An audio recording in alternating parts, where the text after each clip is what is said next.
Hi, this is Dee, and you're listening to my podcast, Let Me Clear My Throat. In tonight's episode, I am just going to free mic it. I have no idea what I'm going to exactly talk about. I don't have any information or script or anything printed out to go by, but if you know me, I usually am not short for words. So I did make a podcast probably about a week or two ago, maybe, and I didn't post it. It was stories about people that have been raped by their doctors and people that are in the medical field that they have entrusted their health with. And some of the stories, obviously they're all devastating, but some of them really were very heartbreaking. You know, one incident was a lady was raped and she got pregnant, and she gave the child up for adoption. And there's just a lot of stories in there, and people, I think, don't realize or think about how much of a thing this is. And I know there's a lot of great doctors out there and a lot of great first responders and people that are in the medical field that do have nothing but the greatest skill of life intentions of saving people and their purpose of what they actually have put in their heart and soul into. And my hats go off to them first and foremost. But I know that there are always situations there's always situations and scenarios where unfortunately that is an issue. And in that episode that I had done, for some reason I don't know if it was just a matter of everything going on at the time in my life and the holidays and stuff, or in my mindset, or just different triggers of subjects and stuff that I was talking about, or what. I just wasn't. I stumbled a lot in the podcast, and I tried to listen to it before I posted it, and I just really was not into it, and so I didn't even bother to post it. So hopefully I can redo it and be able to post it at a different date, because I think this is something that needs to be talked about. I did a podcast before on men being raped in the military and also being raped in the prison system. So it's heartbreaking that you have to talk about situations that this even exists, let alone in such categories that are supposed to be areas that you should feel protected. And more so because you have higher ranking authorities, or you have higher ranking people that have your health at risk and in the palm of their hands, and your well-being. I mean, you have military, which obviously there's so many factors in that. There are just so many scenarios and opportunities to look at in that area, and you're just like flabbergasted that something as that respectful and that dedicated, people that give their lives in the military to defend our country and defend their families and their honor and everything, to be put in situations that is even a factor to begin with. And then you have people that are in the prison system who are vulnerable to where they are locked down in cells. They are confined. They have no way out. They entrust their whole being and their livelihood and their sanity and everything into this little cell, and they are supposed to be protected by this cell, and they are supposed to be protected by the authority figures that monitor that cell. And unfortunately, there is more common less protection than there is protection, and sadly, people go in there and prisoners have crimes committed against them in facilities that are supposed to be rehabilitating, and the crimes that they have against them, that being raped and beaten and stuff, is more severe than, say, the charge that they're even in there for. And so you put them in this isolation area, and they're confined into this building that is on total lockdown, and you might have one or two, depending on the facility, obviously, correctional officers that are monitoring all of these inmates. But at the same time, too, you got cameras and you've got, authority figures and stuff coming through there. But here nor there, it's very heartbreaking to know that you have a person in this lockdown facility and they have nowhere to go. And they are cornered and they have nowhere to go. They have nobody to go to. Nobody's going to believe them. Or even if they do go say something, then they just put their life in danger even more. And even if they get transferred to other facilities, for people that are confined and restricted, they sure have a big pipeline. And it goes very quickly. But it's heartbreaking to know that the military and our prison systems and our children and our doctors' offices and just our place of employment and just anywhere for that matter, that there isn't more being done about situations that they know are severely an issue. And they want to spend... Now, I don't know their funding, and I don't know their background of what they do and how they balance their bills and whatnot, but I'm sure that if the government can sit there and have meetings about bogus laws to pass or something silly, or want to take our money for taxes and whatnot, or extra money at the license branch, and to keep redoing bridges over and over again, and you can't even tell what the hell they even did because it looks the same as when they went in. And I'm not bad mouthing the construction workers. I mean, that's a very, very dangerous and difficult job.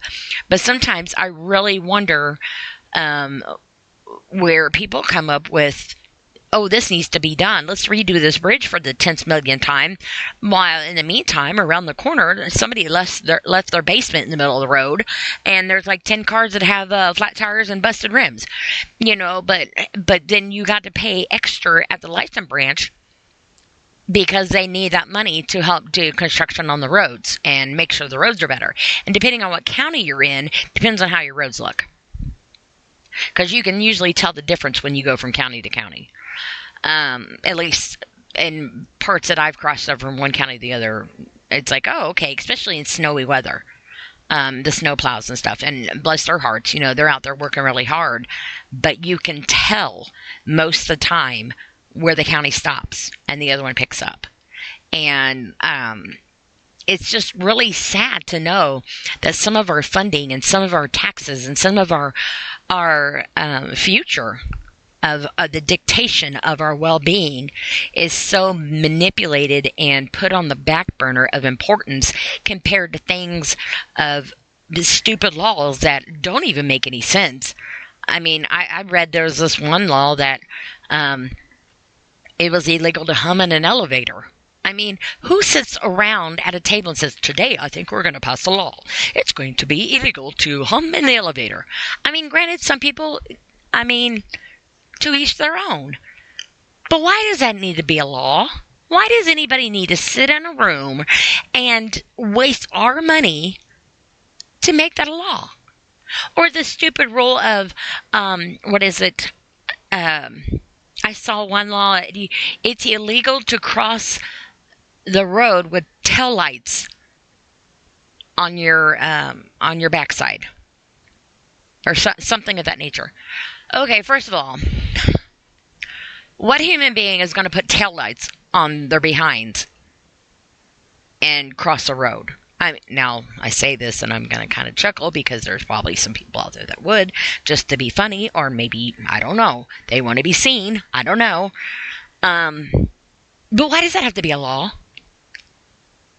And in some states, and I'm going to say this very respectfully and cleanly, in some states it's illegal to do certain sexual pleasures, if you will. I'm sorry. If somebody's going to come along and do something sexual to me and it's illegal, first and foremost, who is going to come in there? Well, first of all, how the hell are they going to know? But secondly, who is going to come in and arrest me or write me a ticket because I'm doing something that the other person says, yes, leave me alone, we're in the middle of something. And what judge is going to be like, you are guilty. Here's your time. Okay. But why is that a law? Who cares what I'm doing behind closed doors? As long as the other person is consenting, what's it to you? And we're not, doing something violent against each other and gauntlets and stuff are involved. I mean, I'm just saying, people and our authority figures, with all due respect, because I know there's always, there are a lot of great people out there. But where do some of these people come from? And who are they to dictate my life? What gives them the right to dictate my well-being, my life, my livelihood, my decisions, my pleasures, with all due respect? But at the same time, too, what gives them the right to not protect the same things? If they are going to be voted in, or they're going to be hired in, or whatever, they're going to be put into that authority, they can't have it both ways. They can't only pick and choose when they want to protect us. They can't only pick and choose when it's important to be concerned about something. Because I guarantee if somebody in their family was in the prison system or in the military system or in the medical field or a child or a human being, whether themselves or somebody they know that's close to them, that has been raped or violated or abused or mishandled or whatever, anything that has been anything but good towards them, I would say it would be a great assumption to say they would do something about it. But at the same time, if it happens to somebody else that maybe they don't even know our names, they just know that they're getting paid. And said taxpayer and said human being that we are is ensuring that they're getting paid while they are misrepresenting our well-being. And I'm not saying they're all like that, but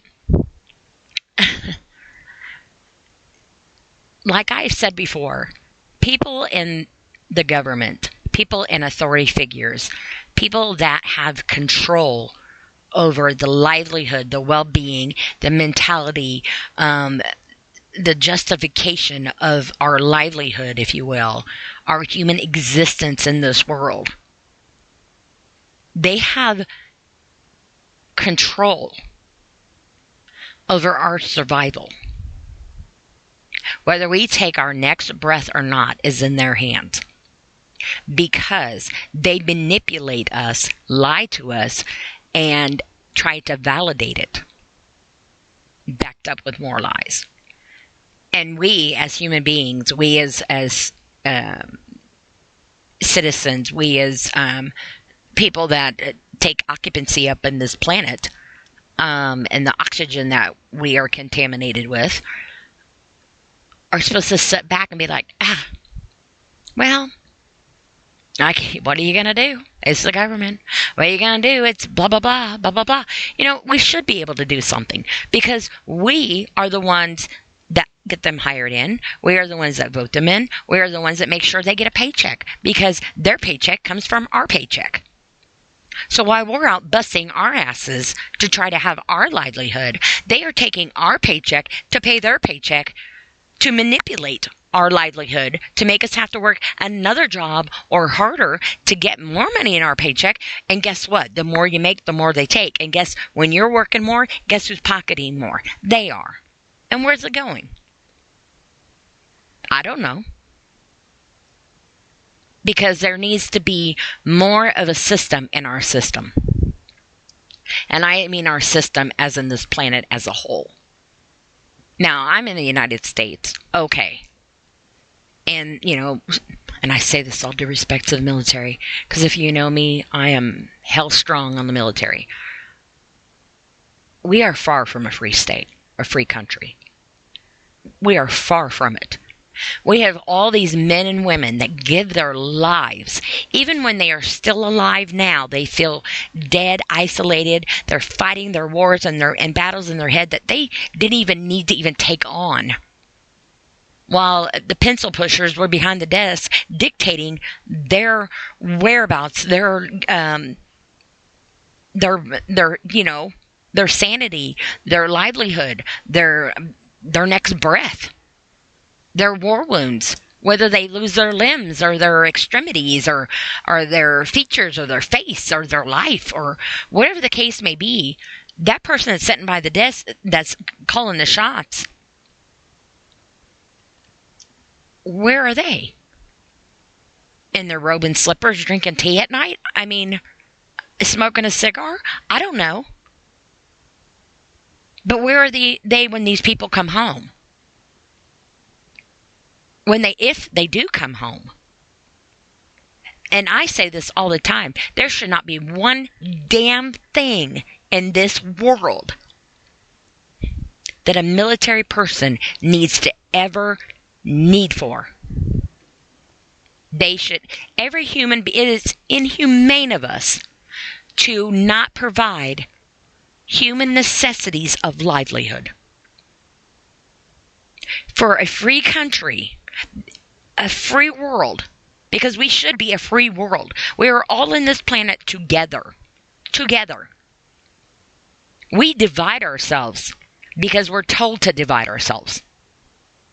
We are taught to divide ourselves. We are taught that we are this and we are that, and we don't socialize with this and we don't do that, and these are our enemies and these are our friends.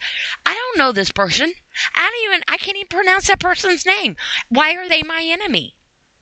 And who is this uncle that I have to give my money to? And everybody's got the same damn uncle, but I've never met them. He never gave me a damn even a freaking Christmas card. But he keeps taking my money. And they divide us. And it is our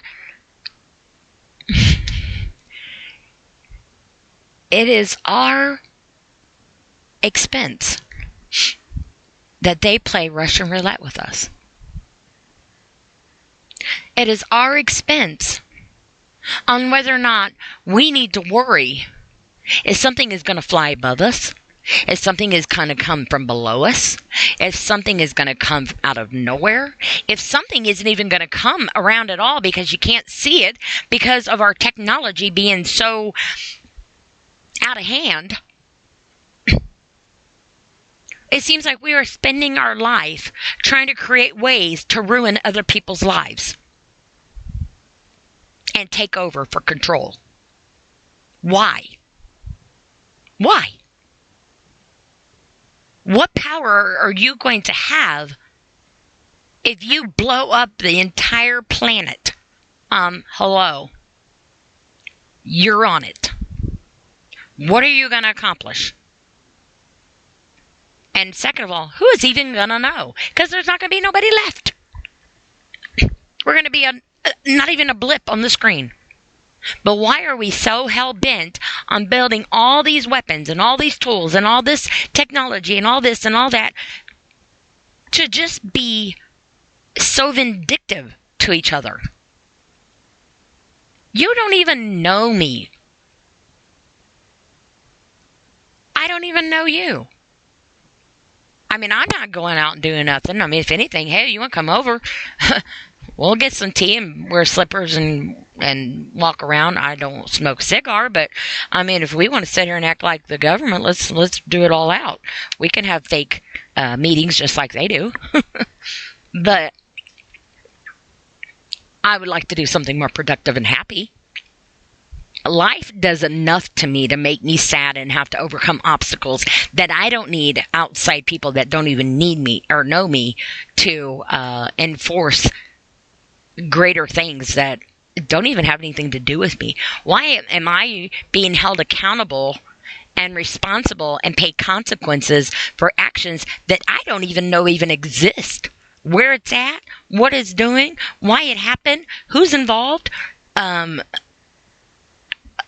mean, but we are, because we are the representation, the consequence of the action of those that are supposed to protect us. And we are all but that. And I don't mean that on our military. Because our military, all due respect, I have the utmost respect for.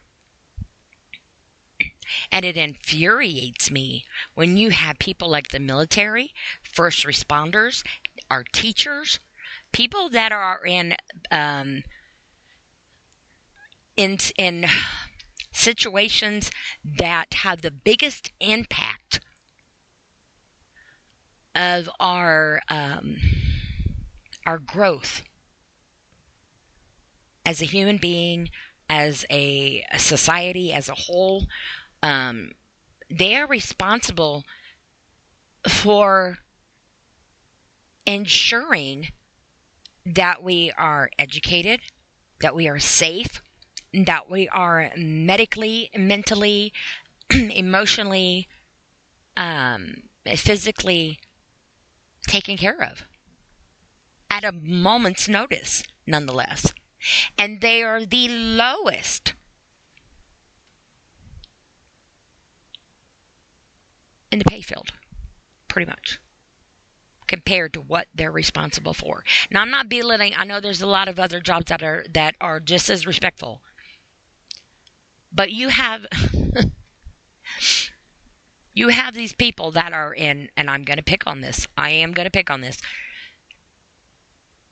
We have people that are in professional sports. They play maybe a few months out of the year.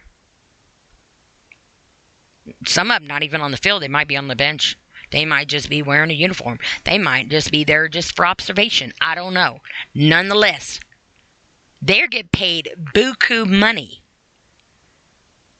to hit a ball, toss a ball, throw a ball, handle a ball, something to do with somebody's balls, and they're getting buku money for it. But if somebody gets their balls blown off, that person that is responsible to help fix that, save that person, protect that person, and help that person heal and try to teach that person from the consequences of having their balls blown off or whatever, get paid less money. In the meantime, the person out there playing ball just wears a cup over theirs and they're okay. But they make the money. There's something wrong with that. There's something wrong with that. Now, don't get me wrong. I love sports. I love football. I love sports. I'd like to go see a hockey game someday.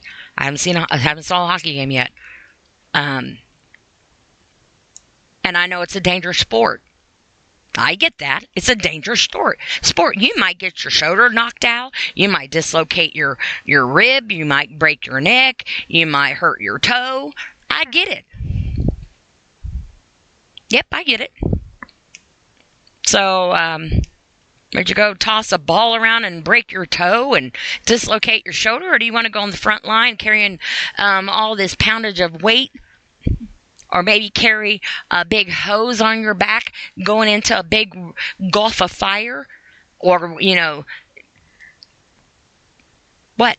I mean, is that more important, putting your life in the line of duty and walking into scenarios where you think it's going to be some kind of domestic violence, something, and before you know it, you're in a big old shootout and there's a hostage situation and you don't even know if you're going to go home and make it to see your child be born. But they don't deserve more money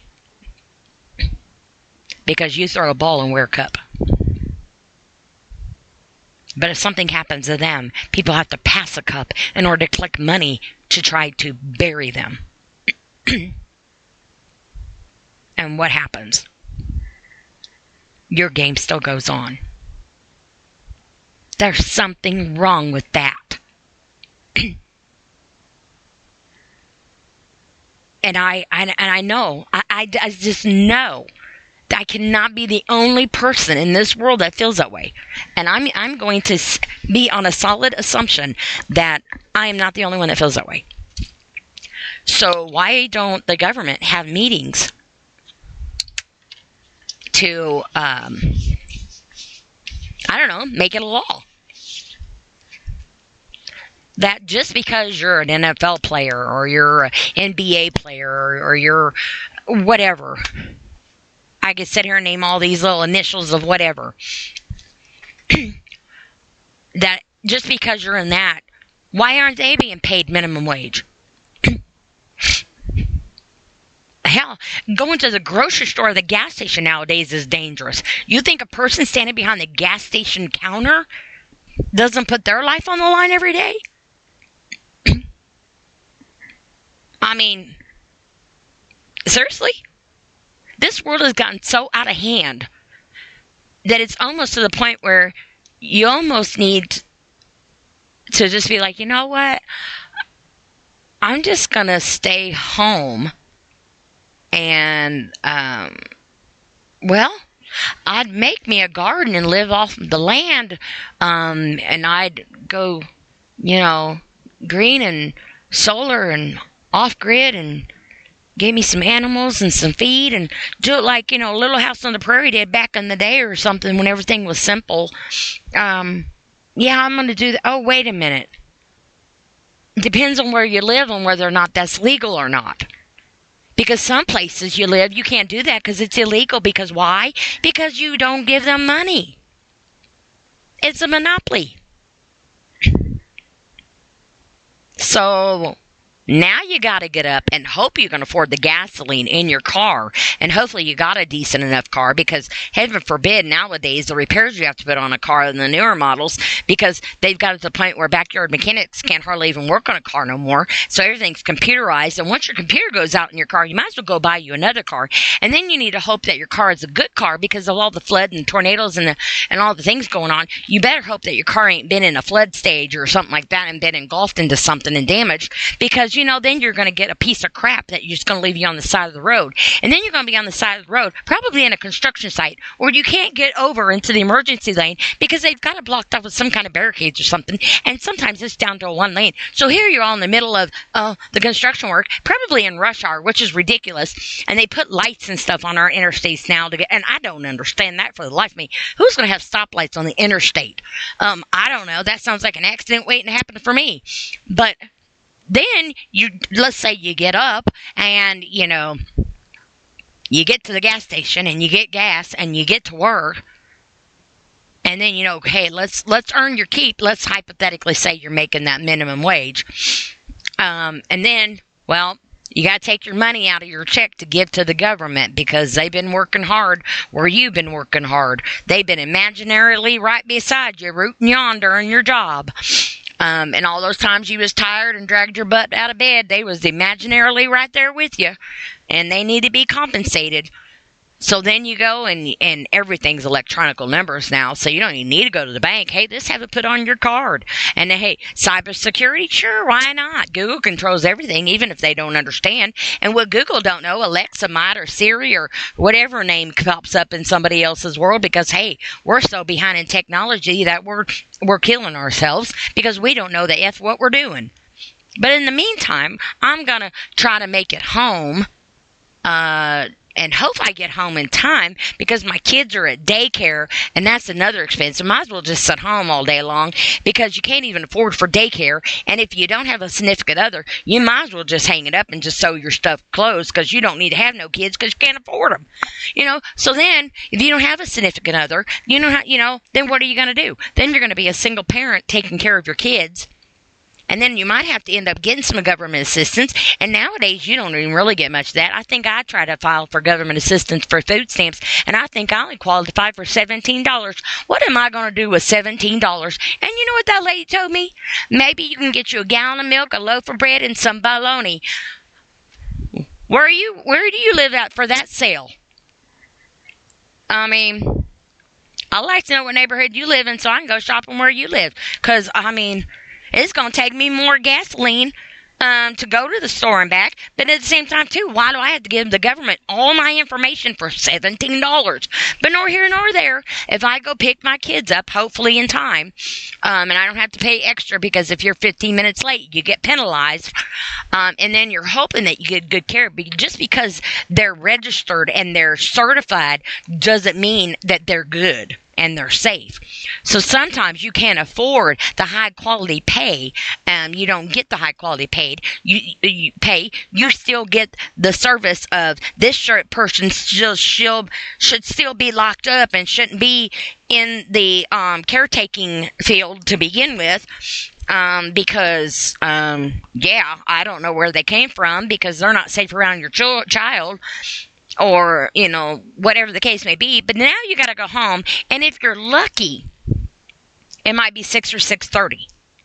Now you're tired. You done picked up your kids. You got to help them with homework because everything's electronic. There's no sitting down and do paperwork no more. No, everything's on the computer. So then you better have you some Wi-Fi. And everything is internet-based. Why in the hell is Wi-Fi cost? What does it cost? Everything is internet-based. It's a satellite in outer space. Do you own the rights to outer space? Evidently you do. Now, I understand. Oh, we got to pay for the satellite and the monitoring and stuff. Okay. For the rest of my life, and how many people in this world use the same satellite? I can go outside, lick my finger, and stand on one foot and get the same reception sometimes as I do inside the house because it's ridiculous. But then, okay, let's say it's time to eat. Kids are doing homework. Now hopefully you didn't have to go to the store to get the bread, the bologna, and the milk. You were actually able to get something that, say, is nutritious for you and your children. And if you are blessed enough to be able to maybe make it to a food pantry or be able to afford a little bit more or whatever the case may be. So now you're feeding your children. Then you got to clean up. Then you're still helping with your kids with the homework because you know what? It's piled on high. Then it's time for baths. It's time for laundry. Time to get the kids, ready for bed. Everybody got to get ready for bed. You got to get in bed at a decent time because you got to get back up in the morning to make sure your kids are up to get them ready off to school. Maybe take them to daycare, and you got to make sure everybody's got everything going in every direction. Where in the world is your family time? Where's your family time? You go to work, you bust your ass. You try to make sure you do all the right things. You try to be the best person that you can be. And it still feels like it's not enough. There's something wrong with that. Not wrong with you. Wrong with the system. I don't understand why this world treats each and every one of us the way they do.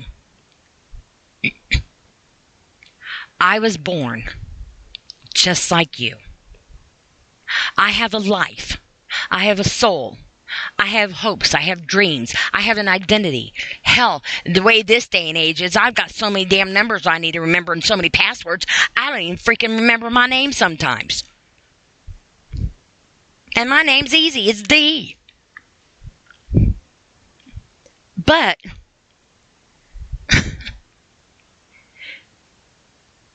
I feel everything but a part of my life. I feel everything but controlled in my life.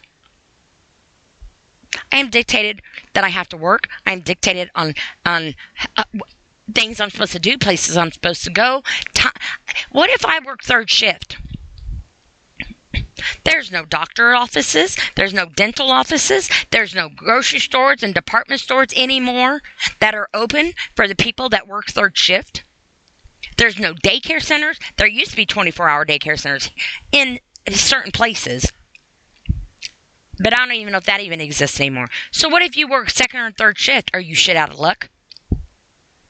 Why? Because you don't keep banker's hours? No offense to bankers. It's a saying. Why it's a saying? I don't know. We have the most silliest sayings. We have the most silliest slangs. You know, slang words are so ridiculous. We use God as God's name as a slang. Why? People use his name as if it's just another name in the vocabulary. It's a slang word. Oh, God. Well, gosh, you know, I used to be really notorious for saying the GD word. But I'm not going to do it. I should not have to do it just to prove my point. And, you know, people, Jesus Christ. Oh, Jesus. My mom used to say, Jesus Christ. I'm like, where? Where? I knew she was just saying it, but I was calling her out on it. You know, and it's like, everything is just so manipulated. Our well-being is manipulated. Our internet is manipulated. Our electronics are manipulated. Our food is manipulated. We got more GMO food than we do got anything. I don't even know what's natural anymore. Because even our seeds that we plant in our garden are GMO. Hybrid. And the water that comes from the sky.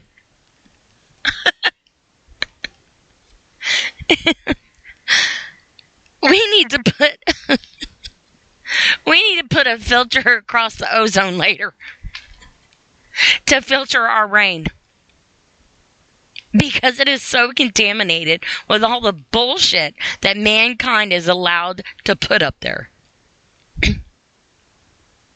And there is nothing that I can think of that is sacred anymore.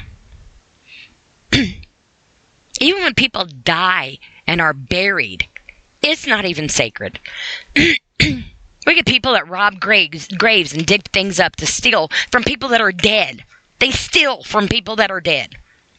They knock over their tombstones. They take their flowers and throw them away because, I don't know, it's time to cut grass. And maybe they just like the flowers, so they're going to go over and take them.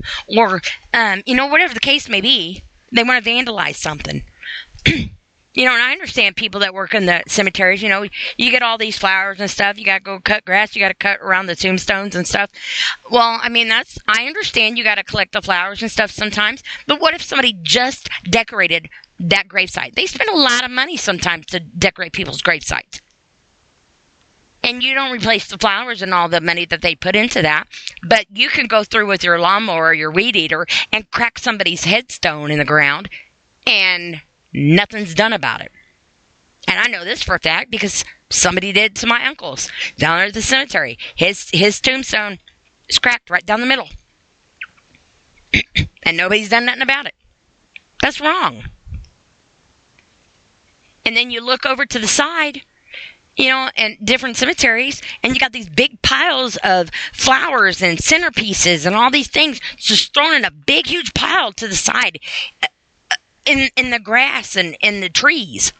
Okay, first of all, thank you for polluting our earth and throwing crap on the ground and just letting it pile up. Are you going to come back and clean that up and actually throw it away?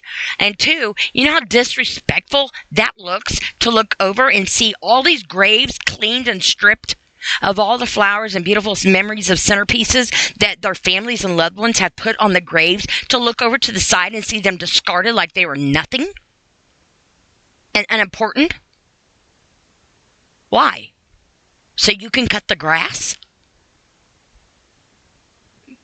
Because they're not your person? Because you were told to? And I'm not trying to belittle anybody that's got the lawn mowing job in the cemetery. I'm sure you're a wonderful person. But, in my opinion, that's disrespectful. I don't like to go to the cemetery and even walk on a grave.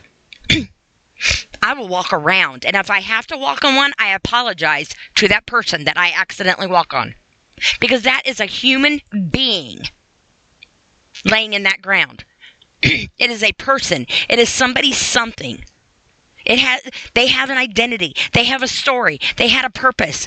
They have family. They have loved ones.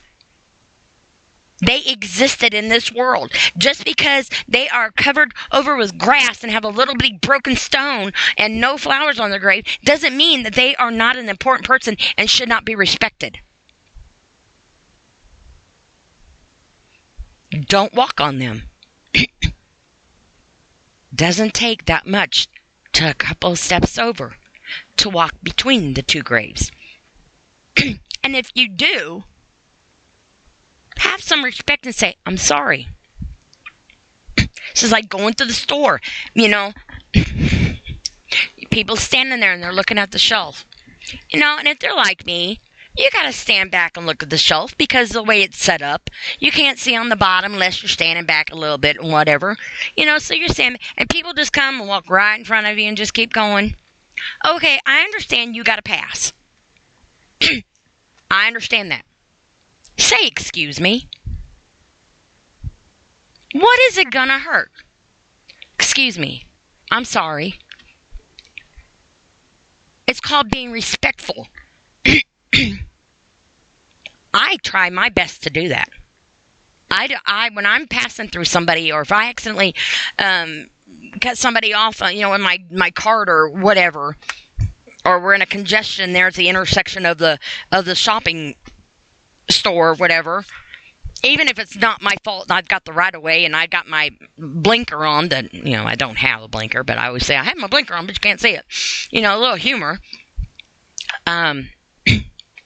I still apologize. I'm sorry. I'm not here. Let me scoot over. Am I in your way? I didn't mean to. Excuse me. It's called having manners, because, people are out there working their asses off, taking care of their families, taking care of their own self, mentally, physically, emotionally, if they remember to and get a chance to. And they have to go to the store. And maybe they had a rough day. Maybe somebody in their life, passed away, or maybe they're just tired, or maybe you're just rude. Say, excuse me. I don't care how old you are. Manners. That is what's wrong with our world. We are so inclined to be rude to each other that we take each and every one of us for granted. And we look at it as, oh, well, I don't know. You get over it. Well, you know what? You're about to get to know me. Because some people will take it that deep.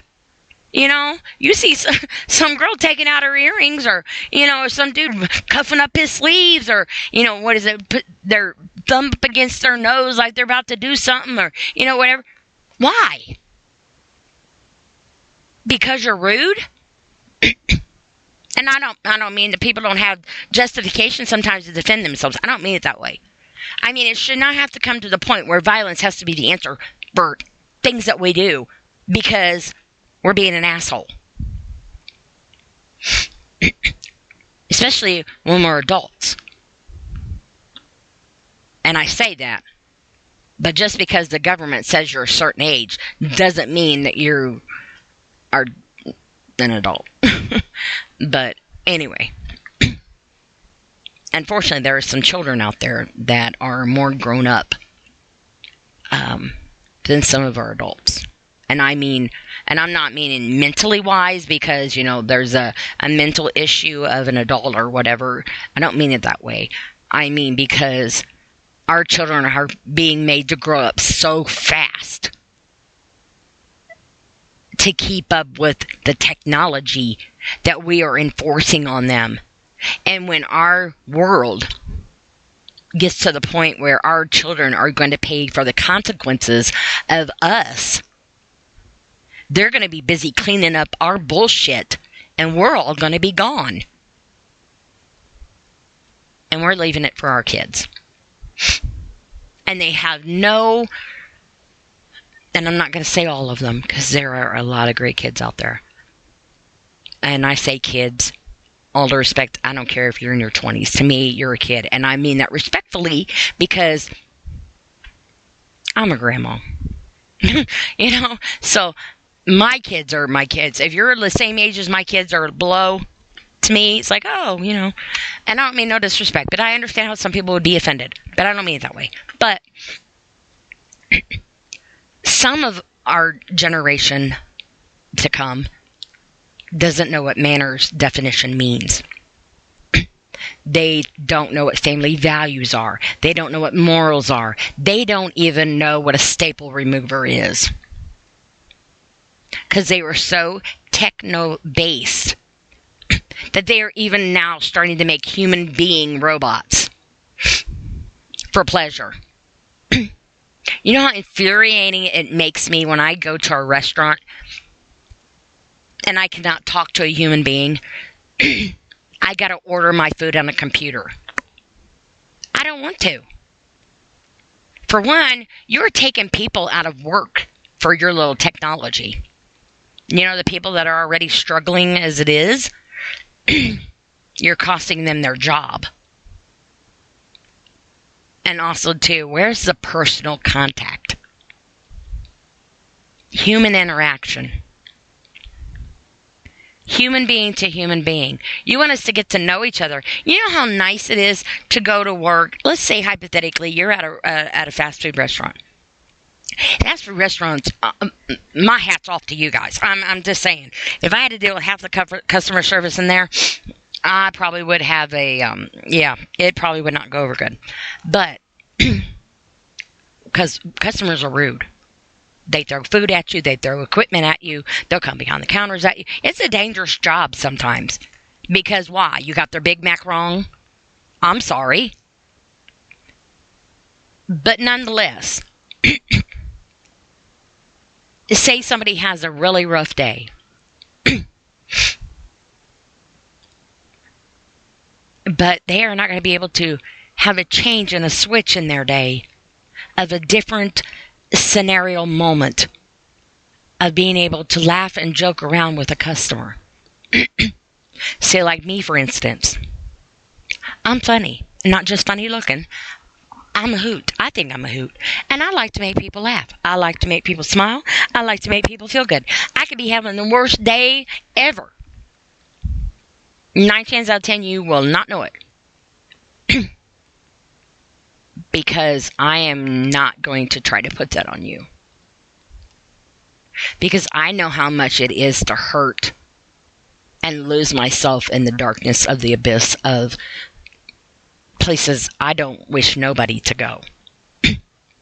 And I feel that if I am making somebody laugh or somebody smile or somebody feel good, compliments go a long way. Then for that brief moment, that one moment, they are not hurting. Even if it's just a brief moment. And it might just be that one moment that switches them out of the pain and the stress and the heartache that they were just going through. But you take that away and dedicate your money and your time into a computer. Dedicate your money and your time into a human being and see how much more interaction and customer service and loyalty you get than a computer that's going to crash if Google don't understand something. Because unless you pay your Wi-Fi bill, you are not going to have that computer. But that's What's more important to you than a human being that has been dedicated, that gets up, tries to make it to the gas station on fumes, got their kid off to school by the skin of their teeth or the save of the bell, to make it back there in bad weather with a car that's clunking on the way there and a low tire? But they're dedicated and they're there. And they put a smile on their face and they serve.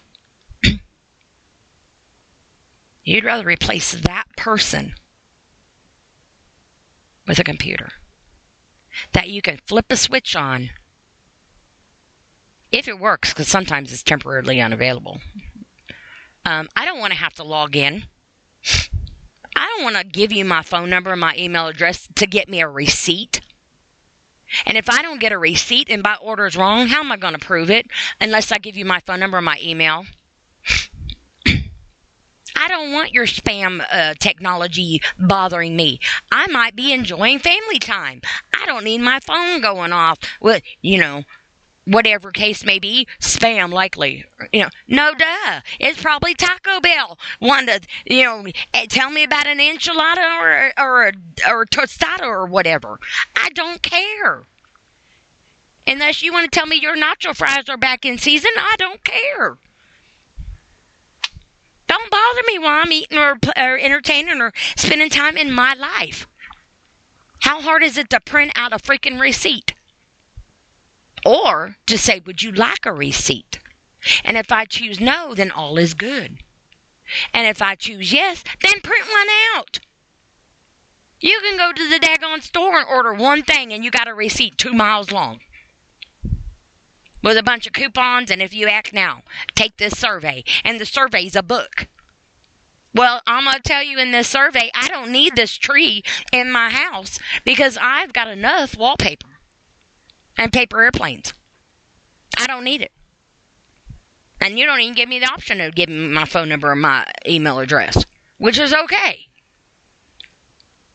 But this is what is ridiculous. I order food from my table on an electronical thing.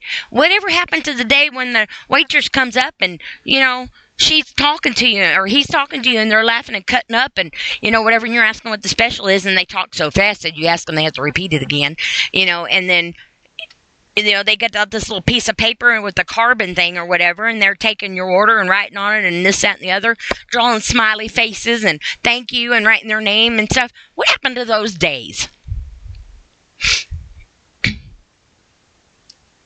What happened to those days? When a person's value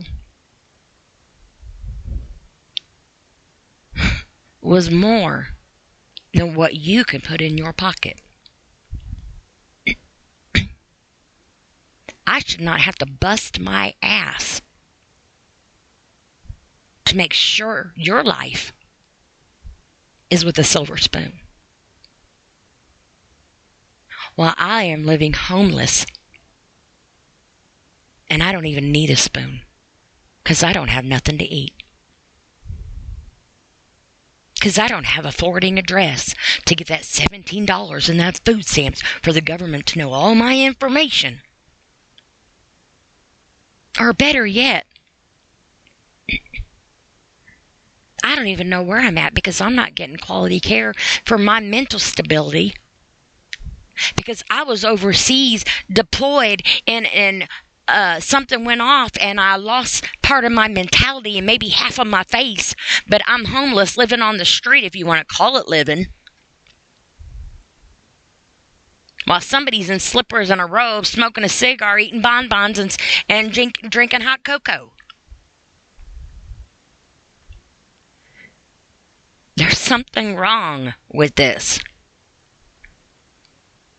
We want to talk about a new year. We don't need a new year because you know what? The government dictates our time too.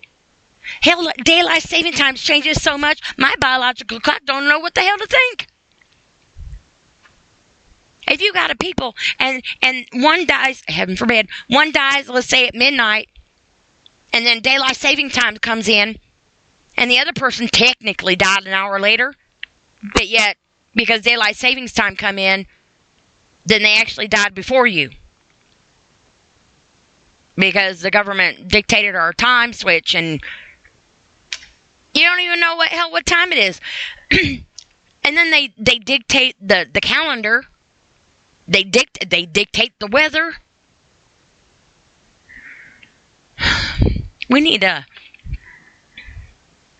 I think we need to start, and all due respect to all the guys named this name, I don't mean nothing bad by it, but I think all of the higher authorities that don't know their ass from the home ground should be named Richard. And we'll just call him Dick for short. Because they have lost their ever-loving mind. I'm just saying. And I mean that respectfully to all the guys that are named Richard. But, at the same time, too, if it fits, wear it. Oh, that didn't sound right. That didn't sound right. See? I'm under doctor's care.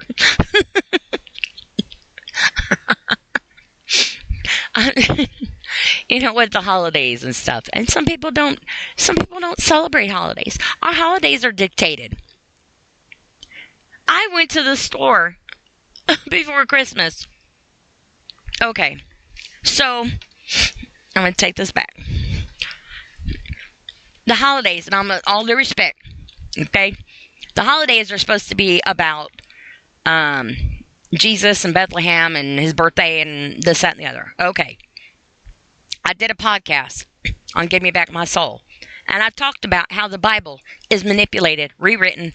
Some verses are left out. It's changed around. It's all kinds of stuff. Okay, let's say for argument's sake, you know, the angels and all that. I went to 3 stores to look for an angel. Okay? A couple days before Christmas. To look for an angel. This is a simple angel. 3 stores, I could not find one. And when I did find one, it was in a snow globe, and I don't even know if it was an angel. I don't know what it was.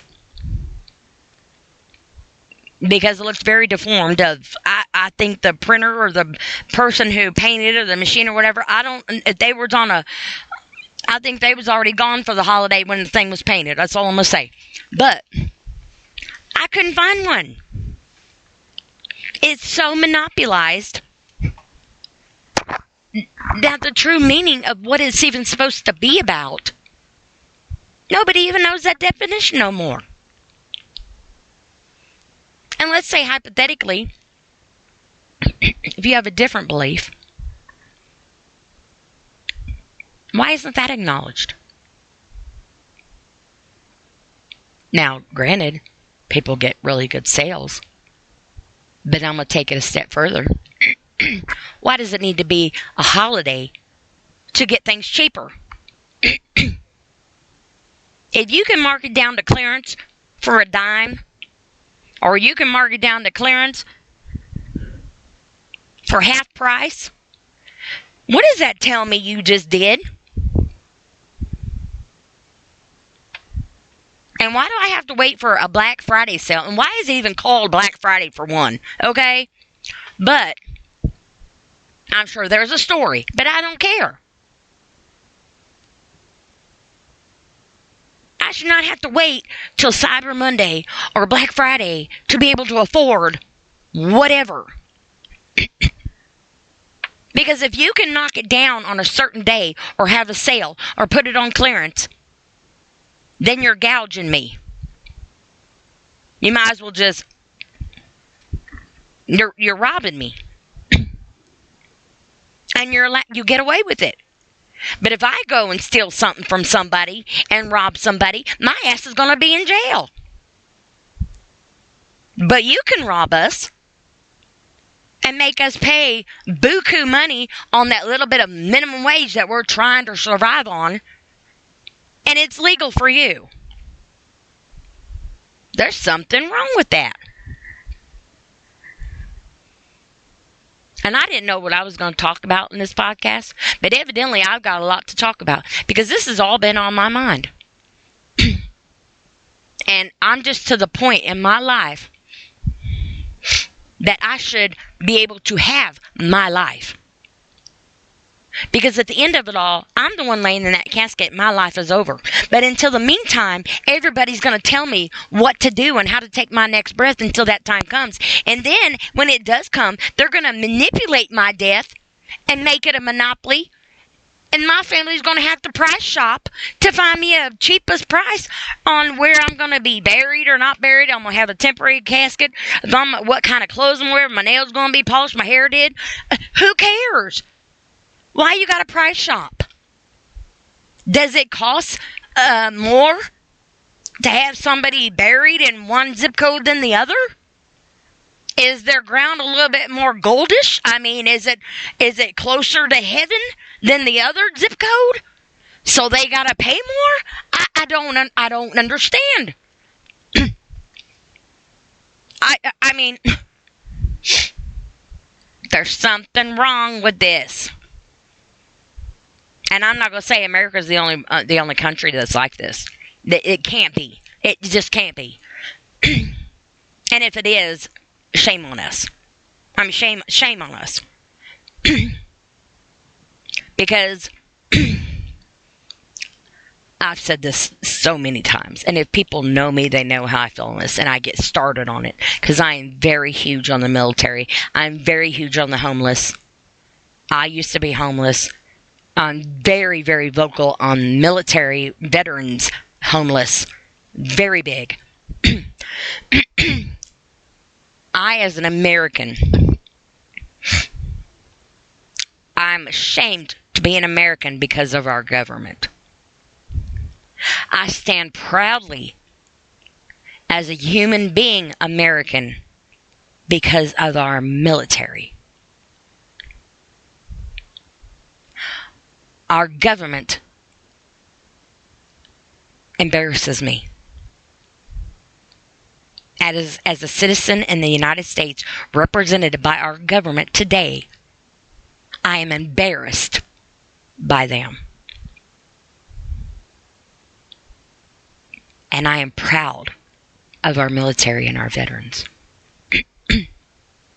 Words cannot express how proud of an American human being I am because of them. And they live their lives one battle at a time. If they make it out of their battle in time.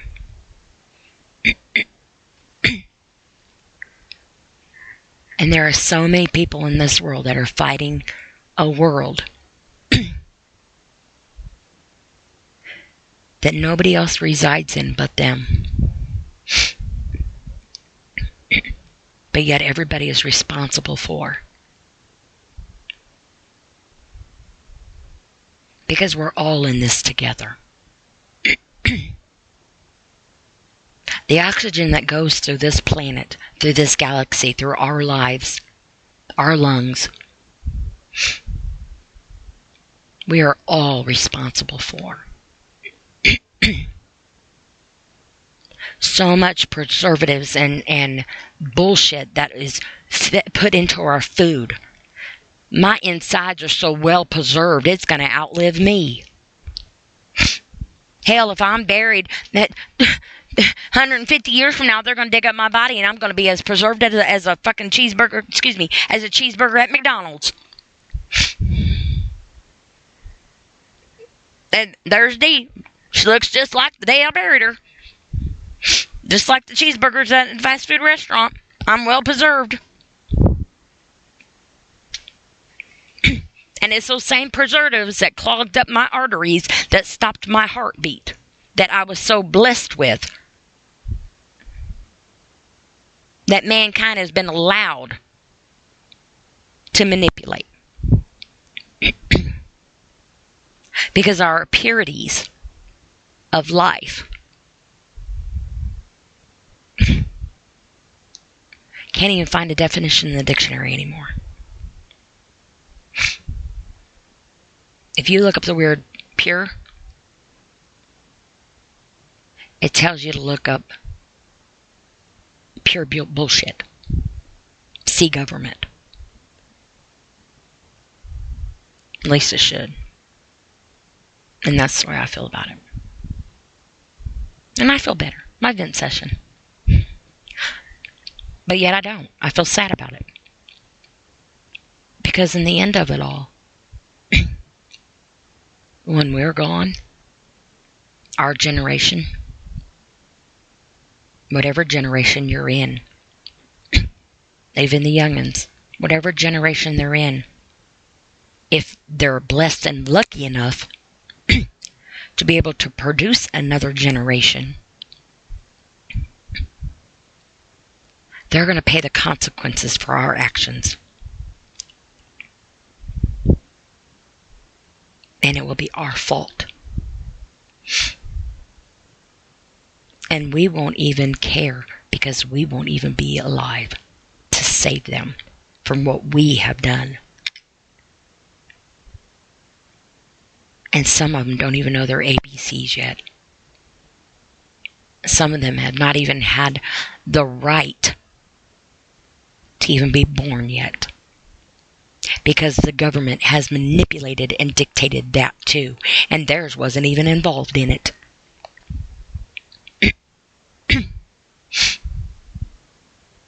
And, in all due respect, that's another podcast that maybe I'm just throwing all my podcasts together in this vent session. I don't know. Because I think it's bullshit the way men are treated with their youngins. It takes two people to make a baby. And a woman can go and terminate that pregnancy, and the man has no say-so over it. And they'll say, well, it's her body. Yes, and she gave her body to this man who gave his body, and thus they combine their bodies to make a new human being life. But instead, that woman gets to do anything she wants with that baby, however she wants. Choose whether it lives or dies. That baby has no say-so. And in the meantime, the dad, the father, has to grieve and mourn the loss of his dead child now. Because he wasn't given the right to be able to take his half of his contribution to give that child life that it deserved.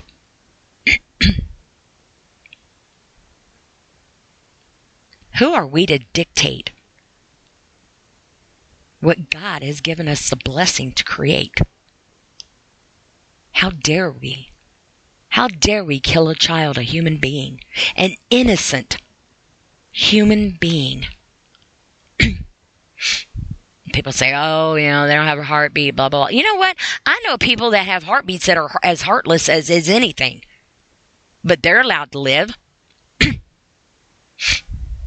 Hell, you got people out there raping people and child molesters and people mutilating people and murdering people. Hey, they're alive. Matter of fact, they're probably living in society, living off the government. They're probably getting more than $17 a month in food stamps because of their mental instability or whatever it is, if they got caught. But yet, an innocently human being, as soon as it is conceived, it is a human being. Because that heart might not be beating at the moment, but it is growing to have a chance to beat. And who the hell are you to pull their plug?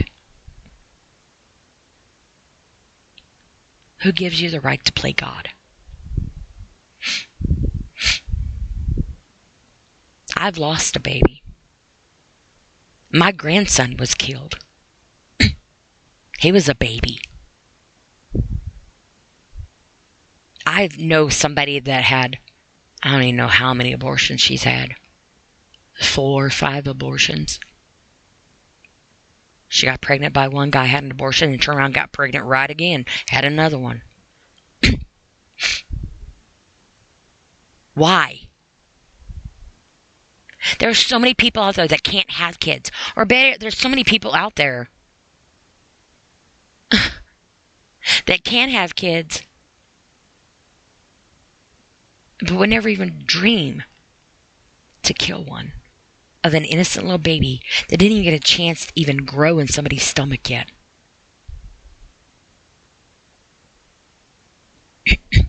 A man and a woman lay down to have a baby. Or however it is done now in society. I mean, I used to work in the fertility area. I know all too well. I used to be a sperm specialist. I know all too well how it goes. I used to do the morphology, cryopreservation, the genetics, and all that stuff. I know exactly. And we had embryos in there that were cryopreserved. It's controversial. But that's more controversial than somebody that goes out and has an abortion. That's not right. You don't know what that person, why they had to preserve their embryos for. They might have a medical situation. There was a kid that came in one time, and he was going to preserve and freeze his sperm. His parents were with him in the lobby. He was 16. And he went into the room, took a movie, took a magazine, whatever. His parents waited in the lobby. To me, I'm thinking, awkward, knowing my mom's in the lobby. And if they have one that's alive and swimming in there, then we preserve it. And we do the cryopreservation to it, because then there's a chance. This young man had cancer. He was 16. He was going the next day to start his chemotherapy. He wanted to preserve his sperm just in case he wasn't ever able to have kids. I was not able to preserve any of his because he had nothing in there that was alive. Don't judge people. I would say don't judge because you don't know, but I changed that. Don't judge. Who gives the right to you to do that? People might say, oh, it's not judging, it's my opinion. You want to play with words? Squint your eyes and play with your words. But when somebody comes back and does it to you, don't whine like a baby. Because that young man, that mother and father sitting in that lobby, know all too well how important it would have been if somebody would have just had, if they would have had the chance to give somebody else's child that they aborted a chance at life.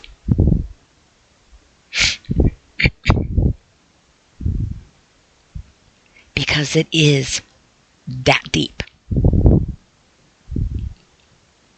You don't have the right to play God, whether you believe in God or not. Don't try to wear something that doesn't belong to you and doesn't fit.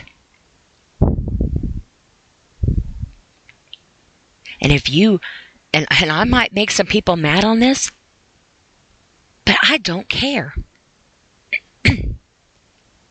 Because I'm not speaking on your behalf. I'm speaking on that little bundle of joy that was never given a chance to even be a chance. And that's not right. People don't believe in, there's people that don't believe in God, they believe in evolution. I believe in both. We're involved in every day. And quite honestly, it scares me. Because heaven help us, we need God more in our lives than we ever have. Because we've evolved into things that only God's going to be able to put us back together. Because mankind sure in the hell don't know what the hell they're doing.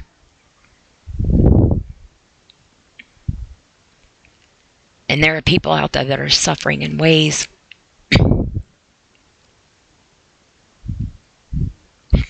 that is just so inhumane.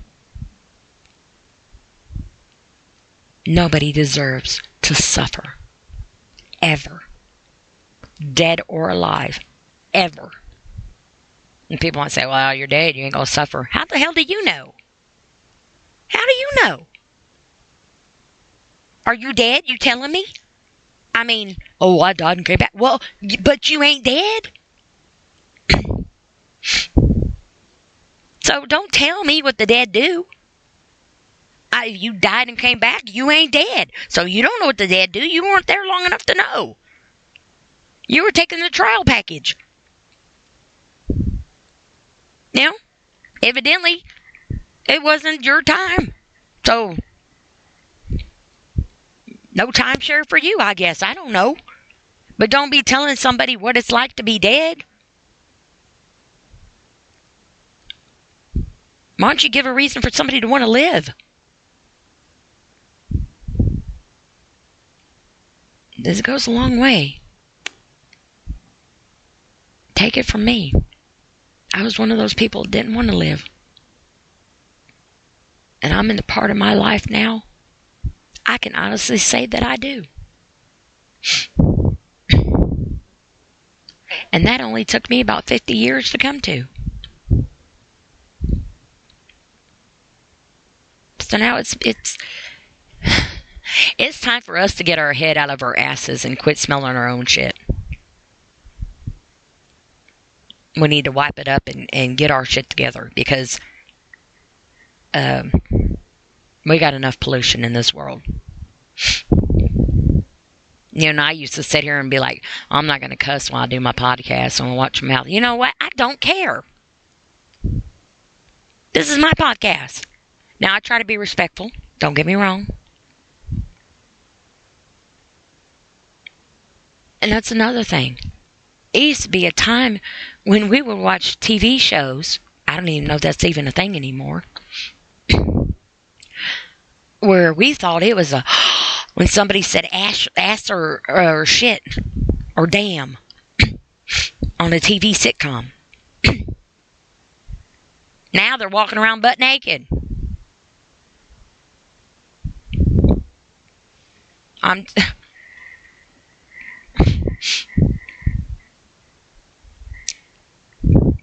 We need to get our morals back. Not only as individuals, but as a whole. And I need to retract that. Because I don't know if we've ever had morals as a whole. We are one planet Earth.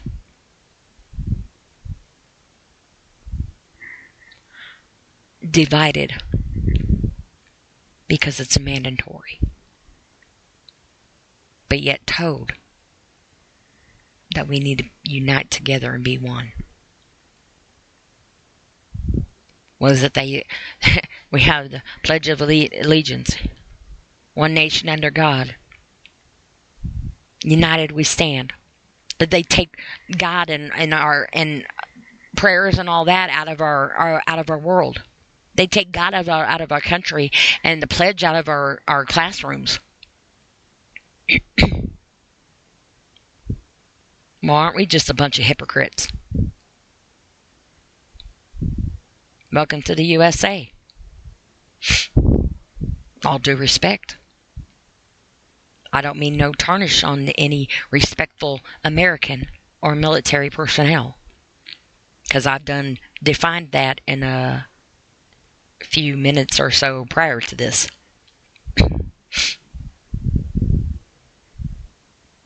But nothing is going to change until it's changed. And if we leave that up to the government,